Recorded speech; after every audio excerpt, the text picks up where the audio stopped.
엊그저께 국회 앞에서 뼛속까지 추운 날에도 많은 시민, 국민들이 오셔서 사법개혁 또 내란 사태를 규탄하는 집회를 했는데 저도 참석을 했는데 진짜 뼛속까지 좀 추웠습니다.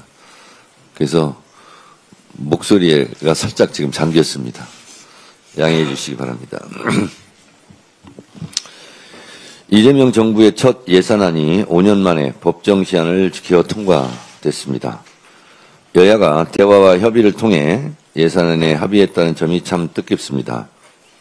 한병도 예결위원장님, 이소영 간사님, 김병기 원내대표님, 한정혜 정책위의장님 등을 비롯해 예산안 통과에 힘써주신 모든 분들께 감사드립니다. 이재명 대통령께서도 국회가 할 일은 한다는 모범적인 모습을 보여줬다는 점에서 감사드린다고 말씀하셨습니다. 예산안 통과에 특별히 애써주신 한병도, 이소영, 김병기, 한정혜 이 네 분들을 공개 칭찬합니다. 당대표 1급 보상도 드리겠습니다. 이재명 정부가 제대로 할 일을 할 수 있게 되었고 회복과 성장의 마중물이 마련되었습니다. 더불어민주당은 이번 예산이 대한민국의 미래를 밝히고 이재명 정부의 성공을 뒷받침할 디딤돌이 될 수 있도록 끝까지 꼼꼼하게 챙기겠습니다. 오늘 1인 1표제 도입을 담은 당원 개정안이 중앙위에 상정됩니다. 대한민국은 법치국가이고 모든 법의 으뜸은 헌법입니다. 헌법에서 규정하고 있는 선거의 기본 정신은 보통 평등, 직접, 비밀 투표입니다. 대한민국 어느 조직도 1인 1표 헌법에서 보장한 평등 정신을 위배해서는 안 됩니다. 평등 선거라는 헌법적 원리를 당내에서 철저히 구현해야 당원 주권 정당으로 나갈 수 있습니다. 나라의 주인이 국민이듯이 당의 주인은 당원입니다. 오늘 당원 개정은 그 출발점입니다. 이로써 더불어민주당의 진정한 주인은 당원이 될 것입니다. 1인 1표제는 더 넓은 민주주의로 나아가는 문을 열어 민주당이 국민정당으로 도약하는 계기가 될 것입니다. 그동안 수기 과정이 좀 부족하다는 지적과 영남 지역 등 전략 지역에 대한 보정 등에 대한 당원과 지도부의 요구가 있었습니다. 이를 반영하여 오늘 올라가는 것은 수정안입니다. TF에서 만장일치로 조정 합의한 내용이 중앙위 안건으로 수정안으로 올라가는 만큼 민주주의를 앞서 실천하는 우리 당의 모범적인 모습이라 생각하고 중앙위원과 당원들의 지지와 성원을 부탁드립니다. 12.3 내란 1년 내란 외환 수계, 윤석열의 핵에 망측한 입장문, 윤어게인에 올인하는 국민의힘 장동혁 대표와 소속 의원들을 보며 깊은 분노를 금할 길이 없습니다. 국민 앞에 엎드려 사죄해도 모자랄 윤석열이 뻔뻔하게도 자기 합리화와 적반하장을 늘어놓았습니다. 특히 윤석열이 선관위의 공정성과 북의 지령을 운운하는 대목에서는 기가 찹니다. 정신 차리기 바랍니다. 더 기가 막히는 것은 윤석열의 궤변과 망언을 그대로 받아들여 재창, 삼창 반복하는 국민의힘 장동혁 대표와 그 소속 의원들의 행태입니다.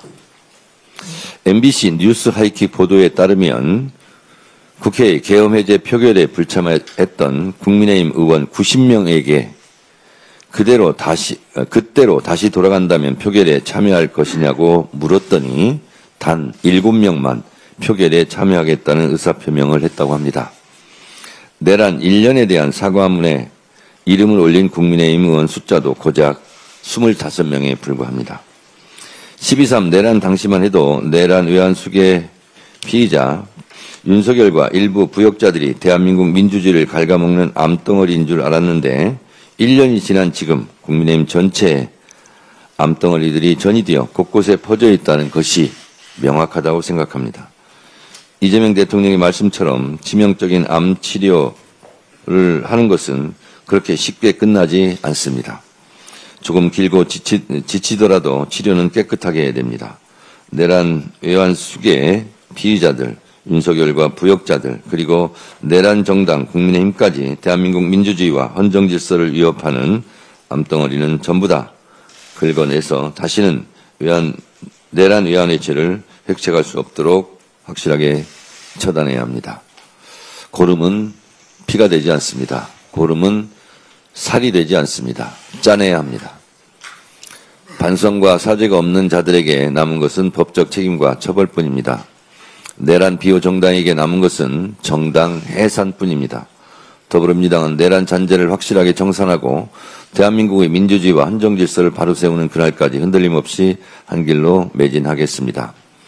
더불어민주당은 사법 쿠데타를 단호히 저지하고 사법개혁으로 무너진 사법 정의를 바로 세우겠습니다. 조희대 대법원장이 이재명 대통령과의 오부 요인 오찬에서 아무렇지도 않게 사법제도 개편은 신중히 이루어져야 한다고 강변했습니다. 이재명 대통령 면전에서 뻔뻔하게 사법개혁 반대를 외치며 사법개혁 반대 시위를 한 셈입니다.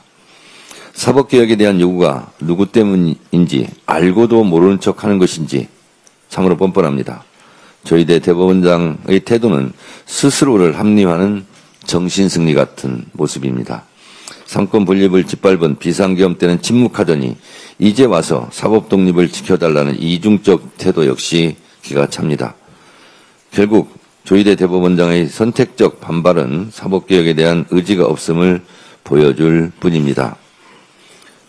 8월 15일 해방이 되고 나서 뒤늦게 8월 16일 대한독립 만세를 외치는 것과 뭐가 다릅니까? 8.16 사법독립 주창자 조희대를 국민들은 용서치 않을 것입니다. 더불어민주당은 무너진 사법정의를 바로 세우는 길에 단 한 걸음도 물러서지 않겠습니다. 3특검이 종료되는 즉시 2차 추가 종합특검으로 내란의 잔재를 끝까지 파헤쳐 내란의 티끌까지 법정에 세우겠습니다. 끝날 때까지 끝난 것이 아닙니다. 내란 전담 재판부 설치법과 법외국제 법안이 국회 법사위를 통과했습니다. 또 법원 행정처 폐지 등을 담은 사법행정 정상화 3법도 공식 발의됐습니다. 여기서 멈추지 않겠습니다. 더불어민주당은 내란 청산이라는 국민의 명령을 완수하고 이 땅의 민주주의와 헌정질서를 바로 세우기 위해 연내에 사법개혁을 완수하겠습니다. 기득권의 저항에 굴하지 않고 견고한 사법 카르텔을 해체해 사법 주권을 온전히 국민들께 돌려드리겠습니다. 감사합니다.